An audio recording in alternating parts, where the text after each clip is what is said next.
relate to. Thank you and congratulations. Thank you po. Why? As someone who knows these stories from end to end, having brought this to life over the years, was there something you discovered more about the narrative or the characters to the series?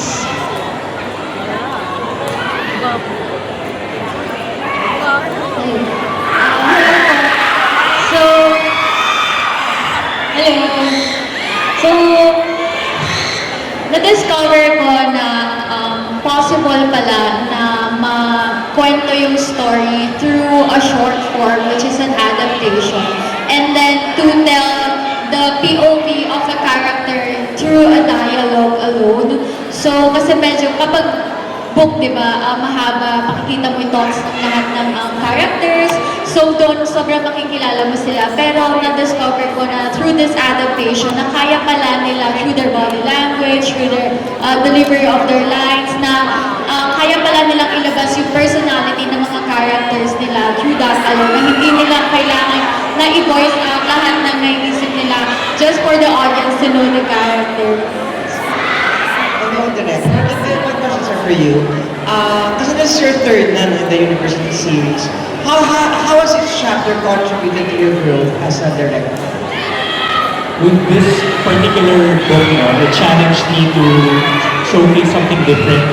Kasi nga na-handle ko na yung Safe Skies, Avenues, and now Oye. And this is a darker book.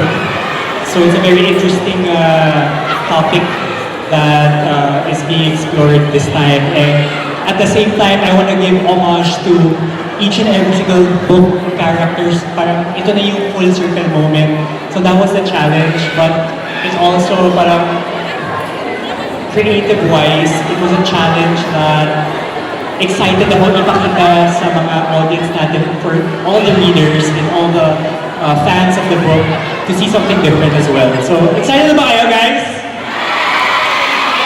Thank you, because sobrang we're working so hard for it, and we're really excited to show this to you guys on September 5. Okay, last question.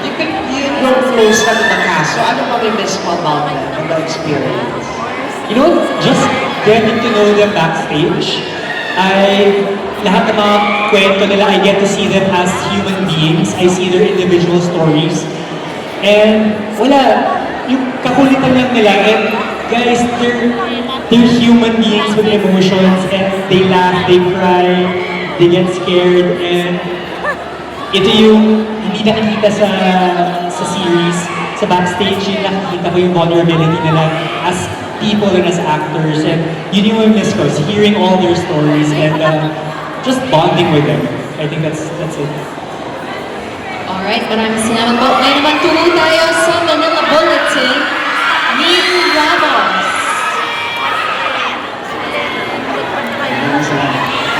My question is for Nicole and Jairus. How does it feel po na kayo ang pang-pinali, kayo magsasara ng ating napakagandang university series?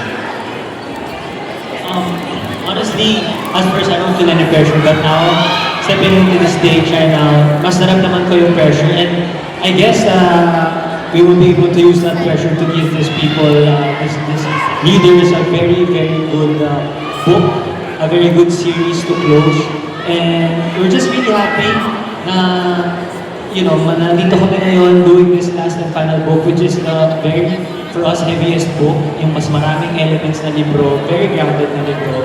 So, yeah, kabado, but at the same time, we're gonna use that as a fuel to do everything, blood, sweat, and tears, just everything on the table, gagawin talaga namin lahat. Sabi nga Direk Gino, pinaghihirapan namin to, at totoo yun na pinaghihirapan namin to. Sobra talaga, just like last night. So, yeah, we'll continue to do our best talaga for you guys. How about you, Nicole? Nakakakaba po bilang we've been doing it now for a few years now.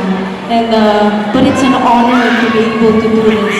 And to tell Kiara's and Sean's story is a blessing. And it may be painful, but sobrang nakakatuwa because we get to portray characters or humans that go through these things so that a lot of people can relate and connect. And ayun, nakakakaba pero excited. I mean, napanood niyo na ata yung trailer pero kami hindi pa. So, hindi ko pa alam anong mararamdaman ko. Pero ayun po, nakakatawa. I'm very, very excited. Follow up lang, ang marami nakapansin na dun sa Viva Arcada concerts, masyadong emotional daw kayo, kayong dalawa. May sikreto ba kayo hindi namin alam or would you want to share something about that? Maybe we're just really overwhelmed with the love and support that we're getting from everybody. Especially, we're the last book we waited for this for almost 3 years. We supported the book before us. We supported our friends and family right here. So, and nakita namin yung pagmamahal din nila dun sa mga kaibigan namin na nauna. And, experience it firsthand at this very moment and even sa Viva Arcada concert. Our heart is really full at that time talaga na sobrang happy kami. Kasi we never imagined na mararamdaman din namin yung nararamdaman nila. And I hope it will continue to the end of the book and everything after the book. Siguro sa akin po, it was a little bit different. The Viva Arcada concert happened on my birthday, August 15. And it was such a special day. And to perform in Araneta was also one of my dreams. And I was able to do it. And also, first time po namin ni Jai noon mag-perform or makita on stage or together. Kasi sa lahat ng series, lagi po kaming pass by lang. Never po kami nagtatagpo. So, when we were in that moment, I think sobrang naramdaman ko si Sean and Guerra. And that dance, I think yung mga readers, aware naman kayo sa sayaw na yun, di ba? And I think it wasn't just me who got emotional, but sobra lang po nadagdagan dahil that day was very, very special to me. Ayun po. Okay, good luck to you and thank you. Thank you so much. Maraming salamat po. Ngayon naman from Manila Standard, Jasper Valdez.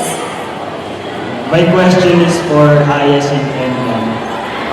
Looking back at your time as Elise and Seven in Chasing the Wild, ano ang pinaka-na-miss nyo about working with each other?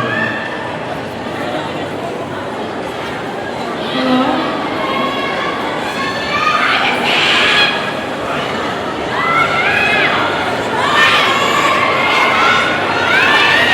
Oh, thank you so much for the question. I think the thing that I miss the most about working with Gab, as Sevi and Elise, is I really do miss our working dynamic together. It's something that I appreciate about the both of us a lot. We've always made sure to be on the same page since day one. Make sure that our communication is on point and that, whatever challenges that may come in our way, we know that we are a good team and that we can work well together to figure things out. I love working with Gab, and yeah, I definitely do miss that. Hello everyone.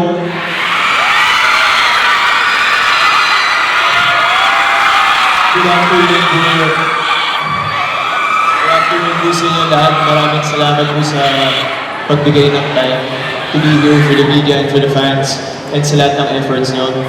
And for the question, siguro pinaka-na-miss ko working with Haya is, just seeing her almost every day kasi we used to work together every other day and ngayon we barely see each other na. Pero yung dynamics and the chemistry, especially nung nagsistart pa lang yung LV na story, nagliligawan, yung nag-effort pa, gano'n, di ba? So, siguro yun yung pinaka-miss ko. Thank you. Since Chasing in the Wild ended, paano nyo patuloy na sinusuportahan yung isa't isa at ang ibang members ng Univercada as the franchise move towards its final installment?